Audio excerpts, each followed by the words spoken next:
আসসালামু আলাইকুম। আপনাদের কাছে একটু বিচার দেওয়ার জন্য ভিডিওটা তৈরি করছি।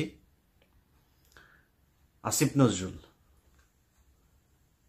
বিডিআরের যেই সদস্যদের আপনার বিচার চলছিল শেখ হাসিনার সময়ে, প্রায় 7 মাস হতে যাচ্ছে, এখনো পর্যন্ত তারা জেলখানায়। আমরা এই বিডিআর নিয়ে অনেক কথা শুনেছি যে এটা ভারত এসে করিয়েছে, যেসব যারা খুন করেছিল তাদেরকে সরিয়ে দেওয়া হয়েছে সাদা গাড়িতে করে, কালো অ্যাম্বুলেন্সে করে, নানান কথাবার্তা শুনেছি না আমরা। যদি সেটা সত্যি হয় তাহলে যারা খুন করেছে, আসলে যারা খুনের সাথে, সেই তোরাবালি, তারপরে লেদার লিটন, এদের তো সব ছেড়ে দেওয়া হয়েছে।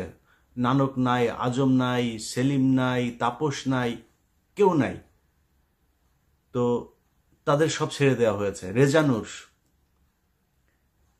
রেজানুর আছে, সে কোথায় এখন? কি পলাতক না দেশ থেকে চলে গিয়েছে আমরা জানি না। ওই সময়ে এই যে মইনুল হাসান ইসলাম, মেজর জেনারেল, সে পালায় যাচ্ছিল। তো এরকম কারা কারা আছে এগুলো আমরা সব আগে থেকেই শুনেছি। এবং যেই সৈনিকরা আসল সাক্ষী দিতে চেয়েছে তাদেরকে মেরে ফেলা হয়েছে, গুম করা হয়েছে, তাদেরকেই এই জেলখানায় নিয়ে বন্দি করা হয়েছে। যারা খুন করতে চেয়েছে, যারা খুনের সাথে জড়িত ছিল, তাদের তো সরকার বহু আগেই ভারত পাঠিয়েছে, মেরে ফেলেছে, পালিয়ে যেতে সুযোগ দিয়েছে। নানান এই ইতিহাস আমরা গত 15 বছর ধরেই শুনছি, এগুলো তো জানা, এটা নতুন করে উদ্ঘাটন করার কিছু তো নাই। আসিফ নজরুল 7 মাসে এখন পর্যন্ত এই বিডিআরের যে নিরীহ জওয়ানগুলো, যারা সব সত্য কথা, সত্য সাক্ষী দিয়েছিল, তাদেরকে আসামি বানিয়ে শেখ হাসিনা জেলখানায় রেখেছে। তাদেরকে এখনো আসিফ নজরুল জেলখানায় রাখলো। তাদেরকে জেলখানায় রাখার জন্য আসিফ নজরুল যত ধরনের ষড়যন্ত্র আছে সব কিছুই করছে। আমরা সেই 5 তারিখের পরের এই পর্যন্ত মোট 4টা শুনানি হলো। 4 শুনানিতে সবশেষ জানুয়ারির 8 তারিখে আমরা মনে করেছিলাম 9 তারিখে কিছু একটা হবে, অন্তত কয়েকজনকে ছাড়বে। দেখেন আসিফ নজরুল এই মানে ইন্ডিয়ান রয়ের এই সদস্য কত বড় খারাপ, কত অসভ্য। ওইভাবে পারে নাই। প্রথমবার বলেছে পিপি নিয়োগ হয় নাই, তারপরে বলেছে পিপি প্রস্তুতি নেয় নাই, তারপরে পিপি পুরো রায়ের কপি সব পড়তে পারে নাই। এবার কি বলবে? কিছু তো একটা বলতে হবে।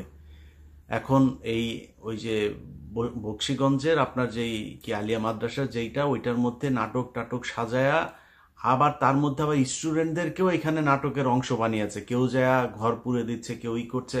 আরে ভাই, আপনি ওইখানে করেন না বিচার, তাহলে কোথায় করবেন? আপনি জানেন না 9 তারিখে বিডিআর এর শুনানি আছে? জায়গাটা তো ঠিক করে রাখবেন, সেটা ঠিক করেন নাই কেন? একদিন আগে থেকে বিডিআর এর পরিবাররা দেশের বিভিন্ন জায়গা থেকে, গরিব মানুষ এখানে এই শহীদ মিনারে এসে শুয়েছিল, কেউ যাইতে পারে নাই। আসিফ নজরুল শাওনের ঘরে যাইতে পারে, শহীদ মিনারে যাইতে পারে নাই, গিয়ে একটু বলতে পারে নাই যে আপনারা কোত্থেকে আসছেন, আমরা আপনাদের পাশে আছি, আপনারা তো আমারই দেশের মানুষ, ওকে আপনারা ঘরে ফিরে যান, আমরা দেখছি। আসিফ নজরুল বলার সুযোগ পায় নাই। কুকুরের ছানারা সিনেমা দেখতে যাইতে পারে, এইখানে আসার একজন উপদেষ্টার সময় পায় নাই। এখন হাঙ্গামা যদি লাগাই দেই, এদের তো কষ্ট আছে, তাই না? এদের পরিবারের লোকজন কেউ মারা গিয়েছে, পঙ্গু হয়ে। বিডিআরের লোকজনের বর্ণনা শুনি, পা নাড়াতে পারে না, পঙ্গু হয়ে গিয়েছে, হাঁটতে পারে না। কন্ডেম সেলে যারা থাকে তাদের অবস্থা আরো ভয়ঙ্কর। তাইলে এখনো কারারক্ষী জেলখানার ভেতরে, এখনো পর্যন্ত আপনার এই আওয়ামী লীগের, ছাত্রলীগের এই নেত্রী তারা এখন পর্যন্ত বিভিন্ন গুরুত্বপূর্ণ দায়িত্বে আছে। তারা হাসপাতালে, এই কারাগারের ভেতরে নানান ধরনের এই দিয়ে, আপনার কি বলে, আওয়ামী লীগের লোকজনকে সুবিধা দিয়ে, যারা শেখ হাসিনার সময় জেলখানায় গিয়েছে, এই কি বলে আইসিটি অ্যাক্টে যারা মামলাতে গিয়েছে, তাদের উপরে নির্যাতন চলছে, তাদেরকে নানান সুযোগ সুবিধা দেওয়া হচ্ছে না। আর আওয়ামী লীগে যারা যাচ্ছে তাদেরকে সব ধরনের বাসার থেকে খাবার টাবার সব কিছু চলছে। এইভাবে এখনো পর্যন্ত জেলখানা চলছে। তো এই মানুষগুলোর পরিবারের তো কষ্ট আছে, তাই না? এদের তো দেয়ালে পিঠ থেকে গিয়েছে। তাদের জন্য 9 তারিখে এই এইভাবে ধোকা দিল আসিফ নজরুল। তো 9 তারিখে আপনি আলিয়া মাদ্রাসার এখানে করবেন না, বক্সিগঞ্জে করবেন না, কোথায় করবেন? কোনো একটা জায়গায় আপনি আগে থেকে সেটা ঠিক করে রাখা উচিত ছিল, করেন নাই। পরশু দিনের ঘটনা বলি আপনাদেরকে, বিডিআর হত্যাকাণ্ড নিয়ে একটা কমিশন তৈরি করা হয়েছে না? এই পর্যন্ত আরও একটা কমিশন আছে, কিন্তু গুম কমিশন।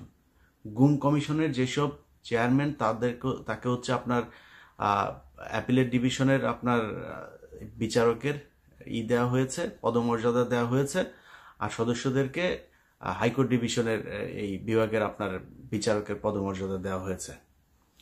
এখন পরশু দিনের মিটিংয়ে এই যে সদস্য যে কজন ছিল, সেখানে এই মেজর জেনারেল ফজলুর রহমান সাহেবও ছিলেন। ফজলুর রহমান সাহেব ওই দিনের মিটিংয়ে নাকি খুবই চুপচাপ ছিলেন, তিনি কোনো কথা বলেন নাই। জানি না কেন কথা বলেন নাই। সদস্যরা সবাই দাবি করেছে তাদেরকে যেন ওই মর্যাদাটা দেয়া হয়। সেখানে বিশেষ করে স্বরাষ্ট্র সচিব, আরও কয়েকজন আমলা ছিল, তারা তাদেরকে বলেছেন যে না, আপনাদের এত পদমর্যাদা লাগবে কেন, আপনারা কাজ শুরু করেন। পদমর্যাদা এই জন্যই লাগবে, তারা চাইলেই একজনের বিরুদ্ধে সমন জারি করতে পারবে, তারা চাইলেই একজনকে জিজ্ঞাসাবাদ করতে, চাইলেই একজনকে আটক করার এই আদেশ দিতে পারবে, এই জন্য লাগবে। তাদের গাড়ি থাকবে, তাদের সিকিউরিটি থাকবে, তাদের সাথে গানম্যান থাকবে, এই জন্য তাদেরকে ওই পদমর্যাদা দিতে হবে। এটা দিতে চাচ্ছে না। আপনাদের নিশ্চয়ই মনে আছে, এই বিডিআর হত্যাকাণ্ড নিয়ে কমিশনই করতে চাচ্ছিল না। এখন কমিশন করে নানানভাবে এটার মধ্যে একটা বাধা সৃষ্টি করে কোনোভাবে যাতে এটাকে ঠেকানো যায়। এখানে তো 1-2 টাকার খেলা না, তো পুরো দেশ, ইন্ডিয়া একদম রাষ্ট্রীয়ভাবে এটার বিরুদ্ধে। আর আসিফ নজরুল কাদের প্রোডাক্ট, সেই প্রথম আলো, ডেইলি স্টারের, সেগুলো তো আমরা সবাই জানি। এগুলো এখন করা হচ্ছে নানানভাবে। বিডিআরের সাংবাদিক বিভিন্ন মিডিয়ার মাধ্যমে এই বিডিআর হত্যাকাণ্ড নিয়ে একটা ধূম্রজাল তৈরি করার পায়তারা করা হচ্ছে। তো এইভাবে আসিফ নজরুল আপনি তো বাঁচাইতে পারবেন না। বিডিআরের হত্যাকাণ্ড নিয়ে যত অডিও রেকর্ড, যত কাগজপত্র, যত ফাইল যা যা আছে, কমিশনের কাছে যা নাই ওইটা আমার কাছে আছে। এখান থেকে বাঁচতে পারবেন না। তো আমি কাজ করছি, দিন রাত খাটছি বিডিআর এর এই ফাইল নিয়ে। এক এক ফোন রেকর্ড, সেই 25 তারিখের, 26 তারিখের, 27 তারিখের এক এক ফোন রেকর্ড 1.5 ঘন্টা 2 ঘন্টা করে শুনছি, সারা দিন রাত এগুলো শুনছি, শুনে শুনে লিখছি। আমি তো ফাঁক ফোকর রাখবো না। এমন এক জিনিস বানায় দিব, এই কমিশন শুধু আমার ওই অনুসন্ধান দেখা যদি নাকি রায় দিয়ে দেয়, এনাফ, আর কিছু লাগবে।